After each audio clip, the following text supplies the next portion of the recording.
আউযু বিল্লাহি মিনাশ শাইতানির রাজিম। বিসমিল্লাহির রহমানির রহিম। স্বাগতম জানাচ্ছি আমার অনলাইন ক্লাসে।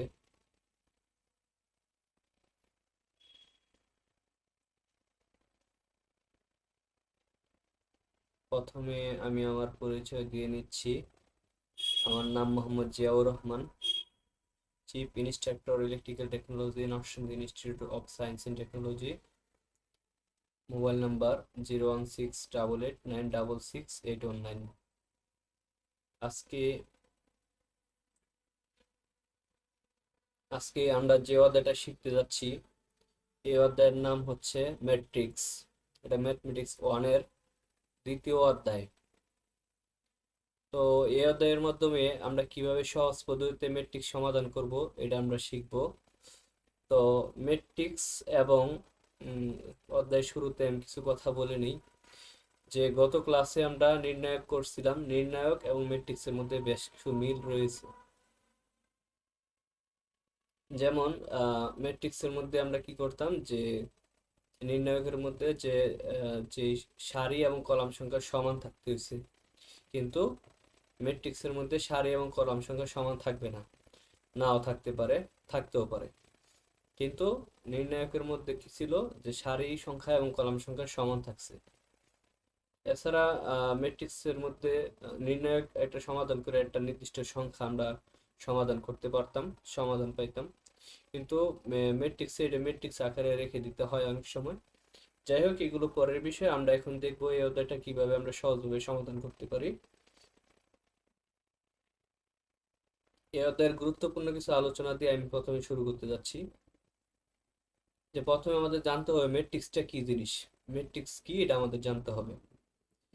দেখেন আমি লিখে দিচ্ছি, কিছু নির্দিষ্ট গাণিতিক সংগঠন বা অপারেশন প্রক্রিয়াধীন এম এন সংখ্যক সংখ্যাকে কোনো সংখ্যা একাধিকবার থাকতে পারে যদি তৃতীয় বন্ধনী বা প্রথম বন্ধনী বা দুটি সমান্তরাল রেখার মধ্যবর্তী স্থানে এম সংখ্যক সারি এন সংখ্যক কলামের আয়তাকার আকারে সাজানো হয়, তাকে এম ইন্টু এন বা এর ক্রমের ম্যাট্রিক্স বলা হয়। সহজ কথায় যদি বলতে চাই, যে এম সংখ্যক যদি সারি থাকে আর এন সংখ্যক যদি কলাম থাকে, তাদেরকে যদি আমরা তৃতীয় বন্ধনী অথবা প্রথম বন্ধনী অথবা সমান্তরাল রেখা দ্বারা আবদ্ধ করতে পারি, তাকেই ম্যাট্রিক্স বলা হবে। চিত্রে আমরা এখানে একটা ম্যাট্রিক্সের উদাহরণ দিচ্ছি, যে এইভাবে ম্যাট্রিক্স। আমরা জানি যে এইগুলো হচ্ছে কলাম আর এইগুলো হচ্ছে সারি। তাহলে সারি সংখ্যা কলাম সংখ্যা যে এক হতে, ব্যাপারটা এরকম না, কম হতে পারে, বেশিও হতে পারে। আচ্ছা, ম্যাট্রিক্স আপাতত এইটুকু শিখলাম। পরবর্তীতে আমরা যাই, যে একক ম্যাট্রিক্স কাকে বলে একটা প্রশ্ন থাকতে পারে, অতি সংক্ষিপ্তের মধ্যে এইগুলো থাকে। যে যে বর্গাকার ম্যাট্রিক্সের প্রধান কর্ণের সকল উপাদান একক এবং অবশিষ্ট সকল উপাদান শূন্য, তাকে একক ম্যাট্রিক্স বা অবেদ ম্যাট্রিক্স বলা হয়। প্রিয় শিক্ষার্থীরা, একটু মনোযোগ দিতে হবে। যে বর্গাকার ম্যাট্রিক্সের প্রধান কর্ণের সকল উপাদান একক এবং অবশিষ্ট সকল উপাদান শূন্য, তাকে বলা হবে একক ম্যাট্রিক্স বা অবেদ ম্যাট্রিক্স। যেমন আমি একটু বোঝানোর চেষ্টা করি, যে কর্ণ বরাবর দেখেন, কর্ণ বরাবর এই যে এটা কর্ণ, কর্ণ এক হবে, এখানে এক হবে, এখানে এক হবে, তাহলে এটা কি হবে, একটা একক ম্যাট্রিক্স হবে। আচ্ছা, তারপরে আমরা বর্গাকার ম্যাট্রিক্স কাকে বলে এটা আমরা শিখব। যে ম্যাট্রিক্সের সারি সংখ্যা কলাম সংখ্যা সমান, তাকে বর্গাকার ম্যাট্রিক্স বলে। খুবই সহজ। যে ম্যাট্রিক্সের সারি সংখ্যা ও কলাম সংখ্যা সমান, তাকে বর্গাকার ম্যাট্রিক্স বলা হয়। যেমন এখানে একটা বর্গাকার ম্যাট্রিক্সের উদাহরণ দেওয়া আছে। আচ্ছা, তারপর আমরা যদি একটু যাই, যে এখানে কিছু সূত্র আমরা দিয়ে রাখছি, যে কিছু প্রয়োজনীয় সূত্র এই অধ্যায়টা সমাধান করার জন্য। যে যদি এ সমান সমান এইগুলো হয়, অর্থাৎ এখানে দুইটা সারি দেওয়া আছে, A1 A2 A3 B1 B2 B3, যদি হয়, আমাদেরকে যদি বলে ট্রান্সপোজ ম্যাট্রিক্স বার করতে হবে অথবা অ্যাডজয়েন্ট ম্যাট্রিক্স বার করতে হবে, তাহলে আমরা কি করব, এই সারিগুলোকে কলামে রূপান্তর করব। সারিগুলোকে কলামে রূপান্তর করলে আমরা কি হয়ে যাব, অ্যাডজয়েন্ট ম্যাট্রিক্স পেয়ে যাব। একইভাবে এখানে দেওয়া আছে, এখানে সারি কলাম সংখ্যা সমান দেওয়া আছে, এরকম দিয়া যদি বলে যে অ্যাডজয়েন্ট ম্যাট্রিক্স বার করতে হবে, তাহলে আমরা কি করব, এই কলামগুলোকে কি করব, সারিতে রূপান্তর করব। সারিতে রূপান্তর করলে আমাদের অ্যাডজয়েন্ট ম্যাট্রিক্স চলে আসবে। আচ্ছা, এখানে আরেকটা বিষয় আছে, বিপরীত ম্যাট্রিক্স বার করার জন্য আমাদের প্রথমে অ্যাডজয়েন্ট ম্যাট্রিক্স গুলো বার করতে হবে, পরে এর মান নির্ণয় করতে হবে, এর মানটা নিচে বসায় দিতে হবে। আর অ্যাডজয়েন্ট ম্যাট্রিক্সটা এখানে ম্যাট্রিক্স আকারে এই পাশে লিখে দেওয়া যায় অথবা উপরে লিখে দেওয়া যায়। এগুলো আমরা বিস্তারিত অঙ্কের মধ্যে দেখব। আচ্ছা, এখানে আরেকটা সূত্র আছে, এ গুণন এক সমান সমান যদি এল হয়, অর্থাৎ এখানে যদি আমরা এক্স এর মানটা বার করতে চাই তাহলে কি হবে, এটা যেহেতু এখানে গুণ আকারে আছে, ওই পাশে দেখি ভাগ আকার হয়ে যাবে। খুবই সহজ, সিম্পল। আমরা অঙ্কের মধ্যে এগুলো আর একটু বিস্তারিত দেখবো, আমরা একটু সামনের দিকে আগায় যাই। আচ্ছা, এখানে আমি কিছু গুরুত্বপূর্ণ অতি সংক্ষিপ্ত প্রশ্ন উত্তর নিয়ে আসছি, যে আমাদের কারিগরি শিক্ষা বোর্ডে অতি সংক্ষিপ্ত গুলো আসে মোটামুটি প্রায় সময়। তো এখানে প্রথম আছে যে ম্যাট্রিক্স কাকে বলে, এটা আমি যদিও আগে একবার পড়াই ফেলছি বেসিকের মধ্যে, আমি আবার একটু বলে দিচ্ছি যে এম সংখ্যক সারি এবং এন সংখ্যক যদি কলামকে যদি আমরা প্রথম বন্ধনী অথবা দ্বিতীয় বন্ধনী অথবা আয়তাকার আকারে এই যে সমান্তরাল জোড়া রেখার মাধ্যমে স্থানে সাজায় যে আয়তাকার বিন্যাস পাওয়া যাবে তাকেই বলা হবে কি, ম্যাট্রিক্স। আচ্ছা, তারপরে আরেকটা গুরুত্বপূর্ণ প্রশ্ন আছে যে বিপরীত ম্যাট্রিক্স কাকে বলে। দুটি বর্গাকার ম্যাট্রিক্সের গুণফল যদি একটি একক ম্যাট্রিক্স হয়, একটি অপরটির বিপরীত ম্যাট্রিক্স বলা হবে। দুটি বর্গাকার ম্যাট্রিক্সের গুণফল একটি একক ম্যাট্রিক্স হলে একটিকে অপর একটির বিপরীত ম্যাট্রিক্স বলা হয়। আশা করি সবাই বুঝতে পারছেন। তারপরে আমরা পড়বো সিঙ্গুলার ম্যাট্রিক্স কাকে বলে। কোনো বর্গাকার ম্যাট্রিক্সের উপাদান দ্বারা গঠিত নির্ণায়কের মান শূন্য হলে ওই ম্যাট্রিক্সকে সিঙ্গুলার ম্যাট্রিক্স বলা হয়। আবার বলি, কোনো বর্গাকার ম্যাট্রিক্সের উপাদান দ্বারা গঠিত নির্ণায়কের মান যদি শূন্য হয় তাহলে ওই ম্যাট্রিক্সকে সিঙ্গুলার ম্যাট্রিক্স বলা হবে। আচ্ছা, এগুলো হচ্ছে অতি সংক্ষিপ্তর মধ্যে থাকে। এখন আমরা কিছু গুরুত্বপূর্ণ অঙ্কের মধ্যে চলে যাব।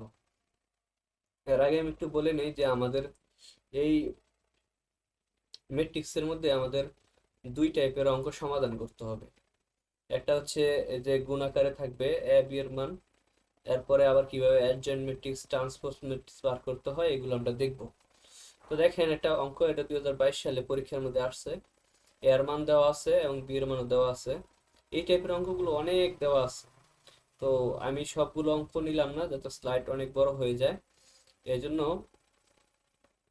আমরা কি করলাম, এই যে এখানে এ এখানে বি নিলাম, আমাদের এ বি বার করতে হবে। তবে এখানে এই অঙ্ক সমাধান করার সহজ পদ্ধতি হলো কি, যে দেখেন এখানে এইটারে বলছিলাম কি সারি, এই সারির সাথে এই কলাম গুণ করতে হবে, ভালোভাবে খেয়াল করতে হবে প্রিয় শিক্ষার্থীরা। এখানে যে সারিটা আছে এটা হচ্ছে সারি, এটা হচ্ছে কলাম। আমাদের এই সারির সাথে এই কলাম গুণ করতে হবে এবং মাঝখানে যোগ চিহ্ন দিতে হবে। যদি একটু বলি, দেখেন ওয়ান ওয়ানের সাথে গুণ করে যে ওয়ান গুণন ওয়ান মাঝখানে যোগ, আবার ওয়ান এই ওয়ানের সাথে গুণ করে ওয়ান গুণন ওয়ান মাঝখানে যোগ, আবার ওয়ান এই জিরোর সাথে গুণ করে জিরো দেওয়া হয়েছে। আবার একইভাবে আমাদের এই সারিটাকে এই কলামের সাথে গুণ করতে হবে। দেখেন ওয়ান যদি ওয়ানের সাথে টু এর সাথে গুণ করি টু, আবার ওয়ান যদি ওয়ানের সাথে গুণ করি ওয়ান গুণন ওয়ান মাঝখানে টু। এখন ওয়ান আমাদের টু এর সাথে গুণ করতে হবে ওয়ান গুণন টু, হ্যাঁ, কিন্তু এখানে ওয়ান গুণন ওয়ান লেখা আছে, এটা একটু কারেকশন হবে, এখানে সবাই টু দিয়ে নিবেন। আশা করি বুঝতে পারছেন। আমি আবার বলে দিই যে এই সারির সাথে কিন্তু আমাদের এই কলাম গুণ করতে হবে, এই সর্বশেষ এই ওয়ানের সাথে আমাদের এই টু গুণ করে ওয়ান গুণন টু হওয়ার কথা। যেটা আপনারা যদি লক্ষ্য করবেন, দেখেন এখানে কিন্তু পরের লাইনে ঠিকই লিখছে দুই, ওকে দুই লেখা হয়েছে, কিন্তু এখানে একটু মিস্টেকের কারণে এখানে ওয়ান হয়ে গেছে, এটা একটু কারেকশন করে নেবেন, আন্তরিকভাবে দুঃখিত। তারপরে একইভাবে আমরা কি করব, এই সারিটাকে এই কলামের সাথে, এই সারিটাকে এই কলামের সাথে, এই সারিটাকে এই কলামের সাথে, এই সারিটাকে এই কলামের সাথে গুণ করে এই যে আমরা লিখলাম। দেখেন তাহলে এক যদি একের সাথে গুণ করি একই হবে, এক একের সাথে গুণ করলে একই হবে, জিরোর সাথে যে কোনো সংখ্যা গুণ করলে এটা কি হয়, জিরো হয়ে যায়। আবার দেখেন দুই একে কত দুই হয়, এক যদি একের সাথে গুণ করি এক হয়। এই যে বলছিলাম না দুই, দুই একে এই যে দুই। একইভাবে এটি আমরা গুণ করবো, এটি আমরা গুণ করে মাঝখানে যোগ চিহ্ন দিব। দেওয়ার পরে আমরা কি করব, এখানে যোগগুলো করে ফেলবো। এই যে এটি যোগ করলে কত হয়, দুই হয়, চার হয়, দুই হয়, দুই হয়, দুই হয়। একইভাবে পাঁচ ছয় 13 হয়েছে। তো আশা করি সবাই বুঝতে পারছেন। এরকম টাইপের অঙ্ক আমরা আরেকটা করব, তাহলে আপনারা আরো ভালোভাবে ক্লিয়ার হয়ে যাবেন। আচ্ছা, তারপরে আচ্ছা, আমরা আরেকটা এই টাইপের অঙ্কের মধ্যে চলে আসলাম, যাতে করে আপনারা ব্যাপারটা ভালোভাবে ক্লিয়ার হতে পারেন। দেখেন এখানে এ আর বি এর মান দেওয়া আছে, এ ম্যাট্রিক্স দেওয়া আছে, বি এর একটা ম্যাট্রিক্স দেওয়া আছে, তাহলে আমাদের এ বি নির্ণয় করতে হবে।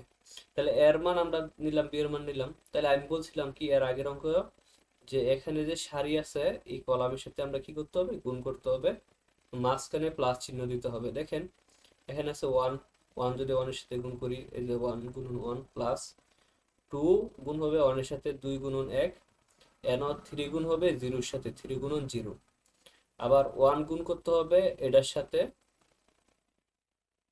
তাহলে দুই একে দুই, দুই আবার একের সাথে গুণ করতে হবে, দুই একে দুই, পরে এন তিন আর দুইয়ের সাথে গুণ করতে হবে, তাহলে তিন দুগুণে ছয়। মানে সোজা কথা হচ্ছে এই সারিটা এই কলামের সাথে একবার গুণ করে মাঝখানে প্লাস দিতে হবে, এই সারিটা একবার এখানে গুণ করে মাঝখানে প্লাস দিতে হবে, আবার একইভাবে এই সারিটা এটার সাথে, এই সারিটা এটার সাথে গুণ করে এভাবে লিখতে হবে, তারপরে শুধু যোগ বিয়োগ করে দিব, তাহলে অঙ্কটা সমাধান হয়ে যাবে। আশা করি সবাই বুঝতে পারছেন। ধন্যবাদ সবাইকে। তার পরবর্তীতে আমরা আরেকটা অঙ্কতে যাব। আচ্ছা, এটা আরেকটা টাইপের অঙ্ক নিয়ে আসলাম। এর আগে যে দুইটা অঙ্ক গেছে দুইটা একই টাইপের অঙ্ক, এটা একটা আলাদা টাইপের অঙ্ক নিয়ে আসলাম। হ্যাঁ, সবাই একটু মনোযোগ দিবেন। এই অঙ্কটা পারলে আশা করি এই অধ্যায়ের মধ্যে আর তেমন কোনো সমস্যা নাই। আর একটা টাইপের অঙ্ক আছে, আমরা সুযোগ পেলে সেই অঙ্কটাও দেখাই দিব। দেখেন এখানে একটু খেয়াল করেন যে দেওয়া আছে কি এক এক এক দুই দুই দুই এক চার নয়, এর ট্রান্সপোজ, এর বাংলাদেশে 504 এর জয়েন্ট ম্যাট্রিক্স, এরপরে এগুলো আমাদের নির্ণয় করতে হবে। হ্যাঁ? তাহলে অ্যাডজয়েন্ট ম্যাট্রিক্সের ব্যাপারটা আমি আপনাদের প্রথমে বলছিলাম যে অ্যাডজয়েন্ট ম্যাট্রিক্স বার করব কিভাবে, যে সারির সংখ্যাকে যদি আমরা কলামে রূপান্তর করে দেই। দেখেন এটা আমাদের কি ছিল, এটা ছিল কলাম, এটা ছিল সারি। তো এই সারিগুলাকে যদি আমরা এই কলামে রূপান্তর করে দেই, তাহলে কি অ্যাডজয়েন্ট ম্যাট্রিক্স পাই যাব। খুবই সহজ। দেখেন এখানে ছিল এটা সারি, এখানে এটা হয়ে গেছে কি কলাম, এখানে ওয়ান ওয়ান ওয়ান ছিল সারিতে, এখানে হয়ে গেছে কি কলামে ওয়ান ওয়ান ওয়ান গেছে কলাম। তাহলে আমরা কি করলাম, এই সারি সংখ্যাকে কলাম সংখ্যাতে রূপান্তর করলাম। তাহলে আমাদের অ্যাডজয়েন্ট ম্যাট্রিক্স হয়ে গেল, এটা একটা উত্তর হয়ে গেল। এখন বিষয় হচ্ছে আমাদের যখন অ্যাডজয়েন্ট ম্যাট্রিক্স আমাদের যখন এই যে বিপরীত ম্যাট্রিক্স বার করার কথা বলবে, বিপরীত ম্যাট্রিক্স, তখন আমাদের কি করতে হবে, আমাদের অ্যাডজয়েন্ট ম্যাট্রিক্সের এটা বার করতে হবে। হ্যাঁ, তারপরে আমাদের এর মান নির্ণয় করতে হবে। তো দেখেন আমরা প্রথমে এর মান নির্ণয় করবো। আমি বলছিলাম যে নির্ণায়কের সাথে আমাদের ম্যাট্রিক্সের ভালো একটা সম্পর্ক মিল রয়েছে। যেমন আপনারা দেখছেন যে আমরা নির্ণায়কে অনেকগুলো অঙ্ক এমন ছিল যে এটা যখন কমন নিতাম, অন কমন নিলে এই সারি এবং এই কলাম সংখ্যা বাদ দিয়ে বাকিগুলো আর গুণ করতাম, এটা এটার সাথে এটা এটার সাথে গুণ করতাম। এখানে আমরা সেই কাজটা করব, জাস্ট একটু মনোযোগ দিতে হবে। প্রিয় শিক্ষার্থীরা দেখো যে এখানে যে একটা ম্যাট্রিক্স দেওয়া আছে, এটাকে আমরা কি করবো, প্রথমে ওয়ান কমন নিব। ওয়ান কমন নিলে তোমরা জানো যে এই সারি এবং এই কলাম কি হয়ে যায়, বাদ হয়ে যায়। তাহলে থাকে কি, এইটা এটার সাথে গুণ করতে হয়, 9 গুণে কত, 18, 3 4 কত, 12। তো একইভাবে আবার কি করব, তোমরা জানো যে প্রথমটা যদি প্লাস হয় পরেরটা মাইনাস, পরেরটা প্লাস, এভাবে নিতে হয়। তো -1 যখন হিসাব করবো তখন এই সারি আর এই কলাম বাদ, তাহলে 9 গুণে 18, 3 কে 3, এই যে নিলাম। একইভাবে যখন এই প্লাসটা নিব +1, তাহলে এই কলাম আর এই সারি কি বাদ, তাহলে এটা এটা 4 দুগুণে 8, 2 কে 2, তাহলে এখান থেকে হিসাব করে আসছে আমার -3। এরপরে আমরা সহগুণক নির্ণয় করব। সহগুণক কিভাবে আমরা নির্ণয় করতাম, সহগুণক নির্ণয় করা আমরা ম্যাট্রিক্সে শিখেছি, নির্ণায়কের মধ্যে শিখেছিলাম। তারপরে এখানে আমি একটু আলোচনা করে দিতে চাই যাতে করে তোমাদের মনে পড়ে। দেখো নির্ণায়কের সহগুণক যখন আমরা নির্ণয় করব, তখন দেখো ওয়ান দ্বারা কি বোঝানো হয়েছে, 1 নম্বর কলাম 1 নম্বর সারি, 1 নম্বর কলাম 1 নম্বর সারি, অর্থাৎ এই যে 1 নম্বর কলাম কোনটা ছিল এটা, আর 1 নম্বর সারি কোনটা এটা। দেখো এটা যদি ভাগ চলে যায় তাহলে থাকে কোনটুকু বলো, 2 3 4 9। তাহলে দেখো 2 3 4 9, অর্থাৎ আমরা এখানে যেই সারিটার কলামটা নিব সেই সারি কলাম বাদে বাকি যেগুলো থাকবে সেগুলো এখানে আমরা বসাবো। তাহলে ঠিক সেভাবে বসাইলাম। তাহলে দেখো 2 3 4 9। তো এখানে খেয়াল রাখতে হবে তোমরা কিন্তু এই যে আবার এখান থেকে না, এই যে অ্যাডজয়েন্ট ম্যাট্রিক্স থেকে না কিন্তু এখানে বসানো যাবে না। এটা হচ্ছে যে প্রশ্নটা দেওয়া থাকবে সেই প্রশ্ন থেকে আমরা সেটা করতে হবে। যেমন 1 নাম্বার কলাম 1 নাম্বার সারি যদি বাদ দিয়ে দেখো 2 3 4 9 থাকবে, 2 3 4 9। তাহলে দেখো এরপরে আমরা তো হিসাব জানি কি করা লাগে, এটা এটার সাথে আর গুণ করতে হয়। যেমন 9 দুগুণে কত 18, মাঝখানে মাইনাস চিহ্ন দিতে হয়, 3 4 12। তাহলে বিয়োগ করলে কত হয় 6 হয়। আবার A12 যখন নিব তার মানে 1 নাম্বার কলাম 2 নাম্বার সারি। তাহলে দেখো 1 নাম্বার কলাম কোনটা, এটা, তাই না? আর 2 নাম্বার সারি কোনটা, এটা। এটা যদি চলে যায় থাকে কোনটা, তাহলে থাকে হচ্ছে 2 3 আর 1 9। দেখো 2 3 1 9, অর্থাৎ 1 নাম্বার কলাম আর 2 নাম্বার, 1 নাম্বার সারি 2 নাম্বার কলাম, এগুলো বাদ থাকবে হচ্ছে 2 3 1 9। এই যে আমরা এখানে লিখছি। তাহলে এবার কি আর গুণ করতে হবে। আর এই মাইনাসটা কিসের এটা তো মনে আছে, তারপর আমি আবার মনে করে দিতে চাই যে প্রথমটা প্লাস পরেরটা মাইনাস, পরেরটা প্লাস পরেরটা মাইনাস, এইভাবে কিন্তু হিসাবটা মনে রাখতে হবে। তাহলে একইভাবে আমাদের কি হলো, এই যে এখানে আসলে তো -15। যখন A13 নিব, অর্থাৎ প্রথম সারি তৃতীয় কলাম, দেখো প্রথম সারি ছিল এটা, তৃতীয় কলাম এটা, এটা যদি বাদ দিই থাকে কি 2 2 1 4। দেখো 2 2 1 4। তাহলে কি আবার গুণ করব, এই যে 4 দুগুণে 8 -2 হয় কত 6। তো যারা এগুলো বুঝতে পারছো তার কাছে হয়তো বিরক্ত লাগবে সবগুলো বললে।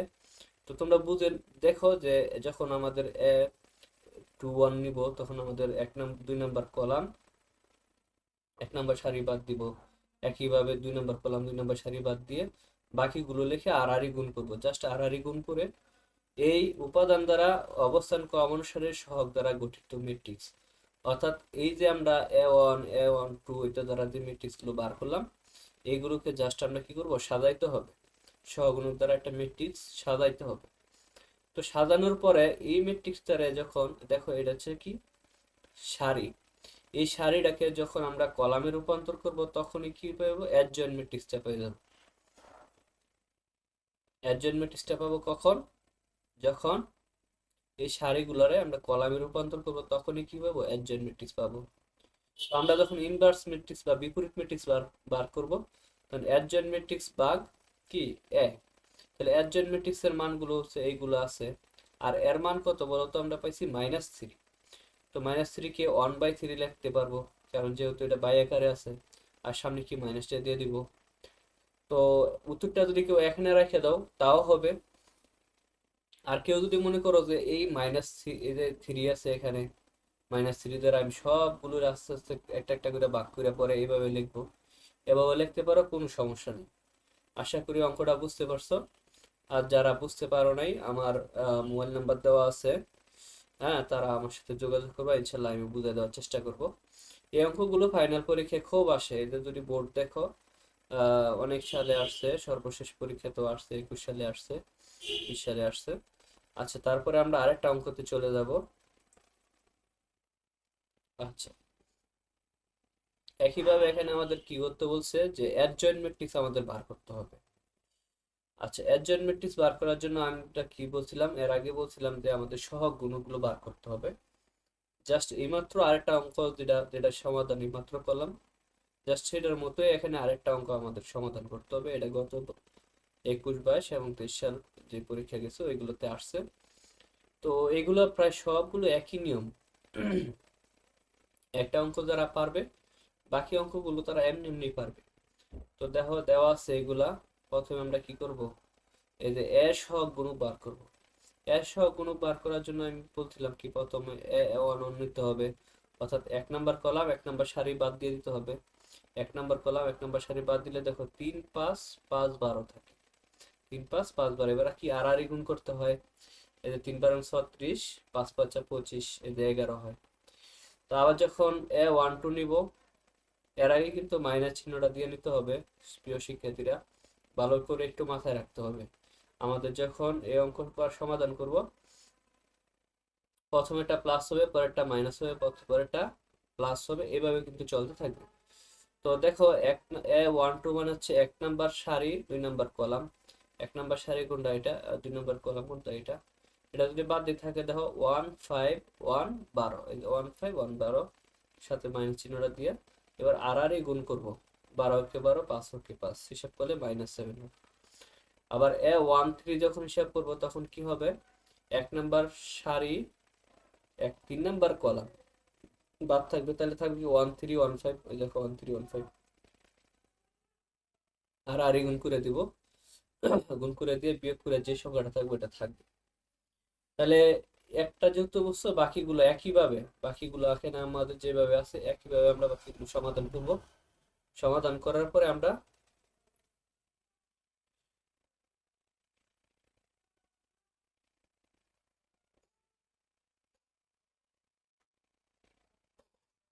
আচ্ছা, তাহলে যে মানগুলো আমরা পাবো এই মানগুলো আমরা কি করবো, সিরিয়াল অনুযায়ী লিখবো। যেমন A11 এর মান পাইছি 11, পরে A12 মান পাইছি 7 -7, A13 মান পাইছি কত 2, এই যে 2 এর 2 লিখলাম। একইভাবে এগুলো লিখবো, এগুলো লিখবো। তাহলে দেখেন এই যে ছিল আমাদের সারি, তাই না? তা আমি বললাম যে সারিগুলারে কলামে রূপান্তর করলে কি পাবো আমরা, অ্যাডজয়েন্ট ম্যাট্রিক্স পাবো। এই সারিগুলারে কি করলাম আমরা, এই সারিগুলারে আমরা কলামে রূপান্তর করে দিলাম, তাহলে অ্যাডজয়েন্ট ম্যাট্রিক্স পেলাম। প্রিয় শিক্ষার্থীরা, আশা করি বুঝতে পারছো। সবাইকে অসংখ্য ধন্যবাদ। আমরা দিনদার ও মানবিক ইঞ্জিনিয়ার হব। দেখেন আসলে পৃথিবীতে ইঞ্জিনিয়ারের অভাব নেই, আমাদের দেশেও ইঞ্জিনিয়ারের অভাব নেই, কিন্তু যখন আমরা মানবিক এবং দিনদার ইঞ্জিনিয়ার হব তখনই আমার দ্বারা কোনো খারাপ কাজ হবে না, আমার সিগনেচারের দ্বারা সরকারের অনেক বড় ক্ষতি হবে না, আমার সিগনেচারের দ্বারা আহ, এ দেশ এবং মানুষের উপকারে আসবে এবং জাতীয় উপকার হবে।